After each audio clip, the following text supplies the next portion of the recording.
Welcome to Breaking Ties. Is Divorce the Answer? This is your go-to source for practical advice and support when considering if a divorce is the right answer for you. Join us each weekday for a quick chat where we'll uncover a variety of topics such as child custody, property division, and self-care. Together, we'll explore the emotional, financial, and legal aspects of divorce and help you find the best path forward for you and your family. Here is your host and Certified Divorce Financial Analyst professional, Mike Fulkerson.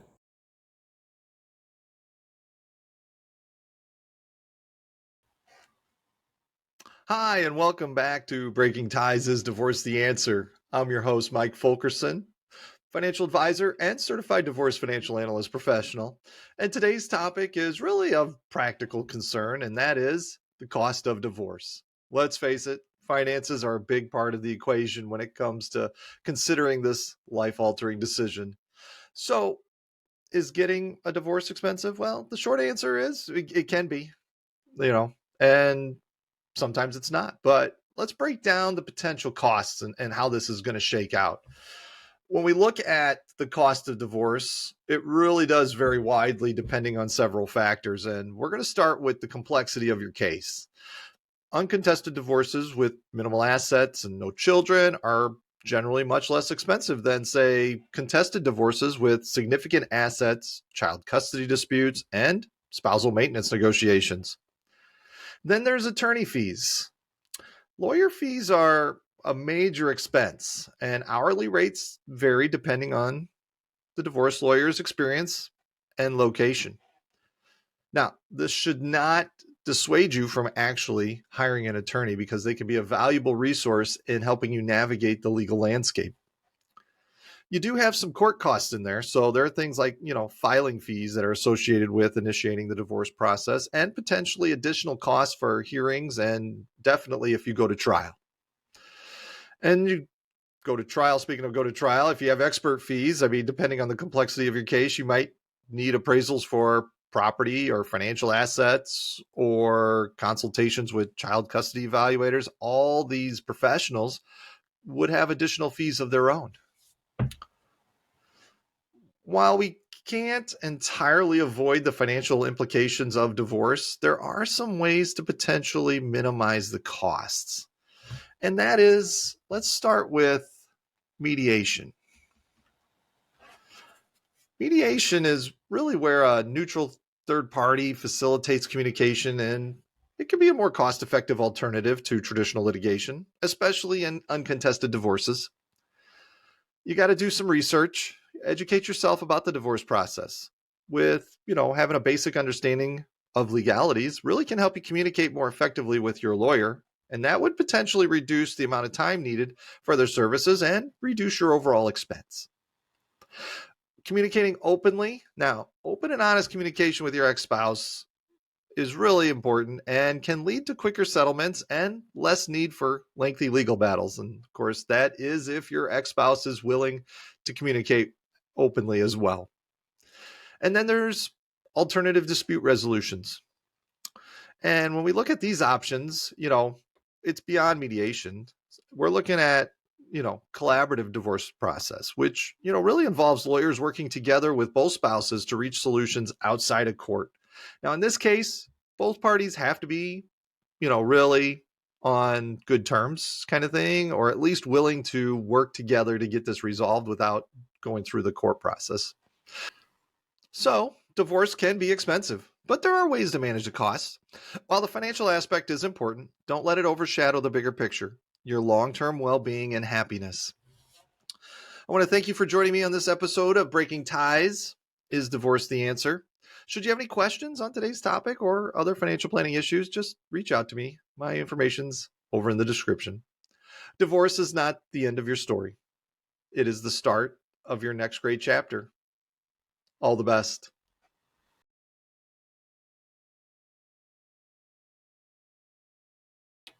Hello and welcome back to Breaking Ties. Is Divorce the Answer? I'm your host, Mike Fulkerson, financial advisor and certified divorce financial analyst professional. And today's topic tackles a potential alternative to traditional court battles, and that is arbitration. Let's explore if arbitration is the right choice for you when considering a divorce. we're going to start with the basics, and that is, what is arbitration? So arbitration is a dispute resolution process where really a neutral third party, the arbitrator, acts as a judge and issues a binding decision on contested aspects of your divorce settlement. You want to think of it as a private courtroom outside of the traditional court system. Now, we got some benefits of arbitration, and there really are several of these advantages to consider. And first, it's faster and more efficient. I mean, arbitration can be significantly faster than traditional court case, potentially saving you time and money. Could be a reduced cost. While not always inexpensive, arbitration fees can be lower than the cumulative costs associated with lengthy court battles. More control, yeah, you and your spouse, ex-spouse, have more control over the process, selecting the arbitrator and scheduling hearings at your convenience. And then you get the privacy aspect, and that is arbitration proceedings are generally confidential, unlike public court cases. Now, is it right for you? While arbitration offers benefits, it's not for everyone. Here are some things to really consider. And first is uncontested versus contested divorce. Arbitration works best for relatively uncontested divorces with fewer areas of significant disagreement. If your divorce involves complex issues, a judge might be better equipped to handle them. Giving up control, once the arbitrator's decision is final, it's typically binding, and there are limited opportunities to appeal and get any changes in there. So you really got to be careful about selecting this option. And then finding the right arbitrator. Selecting a qualified arbitrator familiar with the divorce law is pretty important to ensuring a fair outcome. Now, making the decision here, consult, with your divorce attorney and determine if arbitration is a viable option for your specific situation. They can explain the potential benefits and drawbacks in the context of your case. And there are also other alternatives to arbitration and traditional litigation at that. You got mediation, where a neutral third party facilitates communication and helps you and your ex-spouse reach solutions collaboratively. And then speaking of collaborative, you got collaborative divorce. Divorce attorneys from both sides work together with you and your ex to reach a mutually agreeable settlement.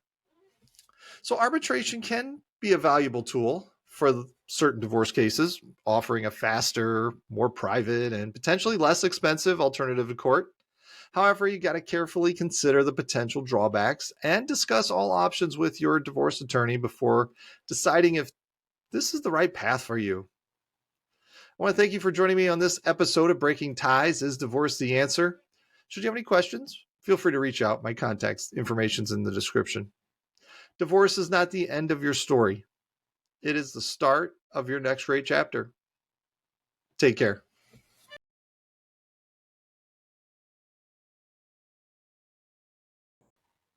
Hello and welcome back to Breaking Ties. Is Divorce the Answer? I'm your host, Mike Fulkerson, financial advisor and certified divorce financial analyst professional. And today, this topic really tackles the emotional roller coaster you might be experiencing, and that is staying emotionally balanced when you're considering a divorce. Now, we know divorce is a major life decision, and the emotional toll can really be immense. So we're going to explore some strategies to help you navigate this challenging time with greater emotional stability. Now, we want to start with, really acknowledging your emotions. It's normal to feel a wide range of things like sadness, anger, confusion, fear, and to some degree, even relief. We don't want to bottle them up. Talk to a trusted friend, family member, therapist, or join a support group. Now, self-care really does become pretty important during this emotional upheaval. We got to prioritize activities that nourish your mind, body, and soul. Things like physical activity. Exercise is a great way to release stress and boost your mood. Eating healthy. Many of us do this already. However, we want to make sure our body is nourished with nutritious foods to enhance our energy and really overall well-being. Relaxation techniques. Probably not the easiest to incorporate, things like meditation, deep breathing, or yoga, getting those into your routine to help manage stress and find those moments of calm could be a big help.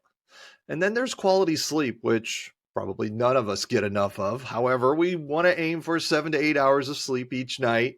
And really, the rest is essential for emotional and physical health and making sound decisions with a clear mind. Now, it may be necessary to, limit your contact with your ex. I mean, sometimes just reducing the contact can be helpful, especially if interactions are emotionally charged.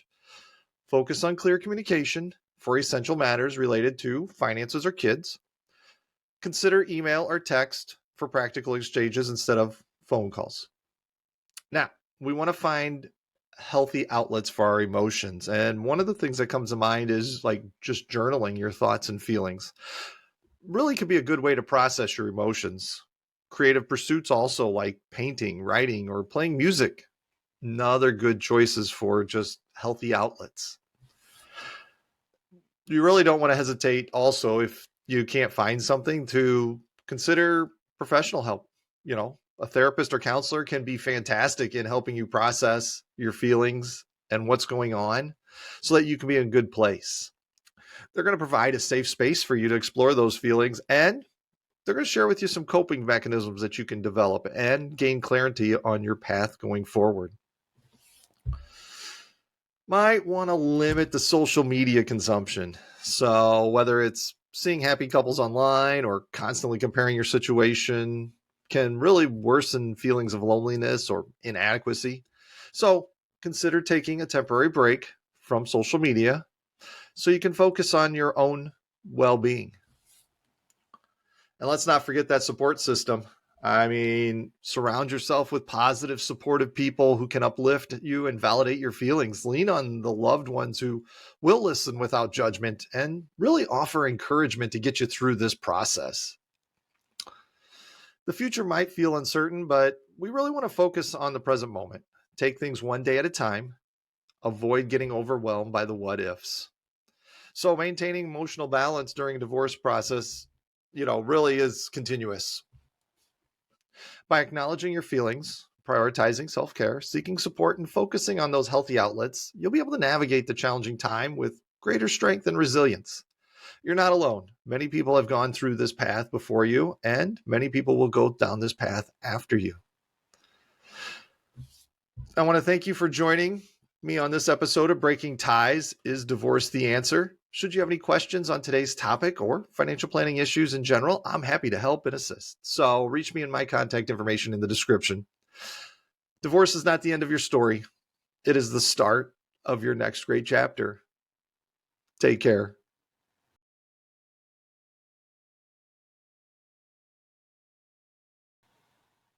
Hello, and welcome back to Breaking Ties. Is Divorce the Answer? I'm your host, Mike Fulkerson, financial advisor and certified divorce financial analyst professional. And today's topic is, a pretty critical one, and that is the potential pitfalls you might encounter when considering a divorce. Now, we know that divorce is a complex decision, and navigating it requires careful consideration. So today's episode, we're going to explore the top 5 pitfalls to avoid.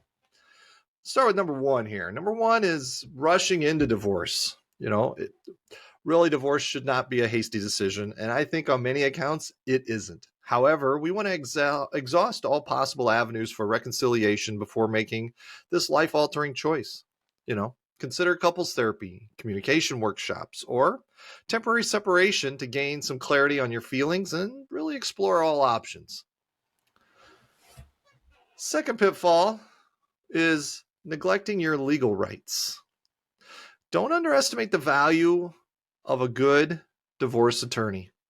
An experienced divorce lawyer can really help you and guide you through the legal process, protect your rights, and ensure a fair settlement on issues like property division, child custody if you have kids, and spousal maintenance if that's also an issue. Number 3, focusing on revenge or anger. Divorce shouldn't be about punishing your ex-spouse. Focus on resolving issues fairly and moving forward with your life. Holding on to anger and resentment will only prolong the process and add unnecessary stress. In the end, it's about making sure things are fair and moving on. Number 4, should never ever do if you have kids, and that is using your kids as pawns. I mean, children are often their most vulnerable during the divorce process. You want to protect them by prioritizing their well-being. Avoid bad-mouthing your ex in front of them and strive to maintain a healthy co-parenting relationship. Let your kids make their own choices for themselves with regards to their parents and spending time and stuff, when they become of age.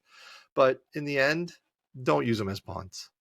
Now, number 5, and the last tip here, is ignoring the financial implications. Divorce really can have a significant financial impact. I don't think, that's earth-shattering. But you have to carefully evaluate your assets, debts, and future earning potential. Consult a financial advisor to develop a plan for financial independence after the divorce is done. Make sure you stay on top of this. So we definitely don't want to have something unexpected occur for you. Now, some ways to avoid the pitfalls. Here, really, let's look at some tips to steer clear of these common pitfalls. And one is seeking professional guidance. Talk to a therapist and a divorce attorney for support and guidance. Yeah, prioritize open communication. Honest communication with your ex-spouse can facilitate a smoother divorce process a lot of times. You got to put the children first. Always prioritize their well-being throughout the entire process. And then focus on the future. Divorce is an ending, but also a new beginning. Focus on building a positive future for yourself. Divorce is challenging enough, but avoiding these pitfalls, you can navigate the process with greater clarity and a sense of control. There is life after divorce, and it actually can be quite fulfilling. I want to thank you for joining me on this episode of Breaking Ties. Is Divorce the Answer? Should you have any questions on today's topic or other financial planning issues, just reach out to me. My information's in the description. Divorce is not the end of your story. It is the start of your next great chapter. And with that, have a good day.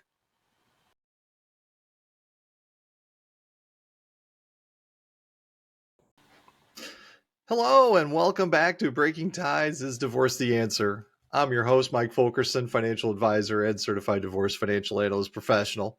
And today's topic is a big one for parents considering a divorce, and that is the future of your kids' education.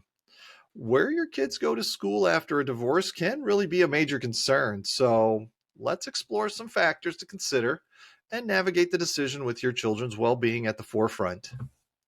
First, we want to really understand our options. I mean, there is no one-size-fits-all answer, and you got some different scenarios to look at. First, really, is just maintaining the status quo. If your children are happy and thriving in their current school, keeping them there might be the most stable option. Minimizing disruption to their routine. You've got moving schools. If you or your ex-spouse are relocating, a new school might be unavoidable. Consider finding a school with similar academic standards and extracurricular activities as the current one. And then you got dual enrollment. In some cases, children might be able to attend schools in both parents' neighborhoods, especially if you live close by. This can be a complex solution and does require careful planning. Now, here are some key things we want to think about when making this decision. The children's needs and preferences. Talk to your kids, age permitting, of course, talk at their level. Consider their academic needs, friendships, and how comfortable they feel at their current school. You got the academic quality. Research potential schools and compare how they do academically. They got standardized test scores, extracurricular offerings. You can get all this information. And we got the financial implications. Consider private school tuition, transportation costs, and after school care expenses if needed. They can all add up. And we have stability and disruption. Moving schools really is stressful for children. Got to weigh the benefits of a new environment against the potential disruption to their routine. Now, communication is always key, and this is no different. Open, honest communication with your ex-spouse is critical. If you're talking, after through the divorce process and everything else. So you can develop a parenting plan, and this outlines your decisions regarding schooling, basically, and it will help you avoid future conflicts and ensure both parents are involved in how the schooling is going to take place. You're going to want to prioritize collaboration, work together to prioritize your children's well-being. Consider their emotional needs and educational goals when working on a plan for their future. If you're struggling really to reach an agreement with your ex, consider mediation or consulting with a child therapist. They can provide a neutral third party perspective and help facilitate communication. Deciding where your children will attend school after divorce really is an important decision. By prioritizing your kids' needs, communicating openly with your ex-spouse, and seeking professional help if needed, you really can navigate the process in a way that minimizes stress and kind of ensures a smooth transition for your kids as much as possible when it comes to divorce. Thank you for joining us on this episode of Breaking Ties. Is Divorce the Answer? Should you have any questions, my contact information is in the description. Divorce is not the end of your story. It is the start of your next great chapter. Take care.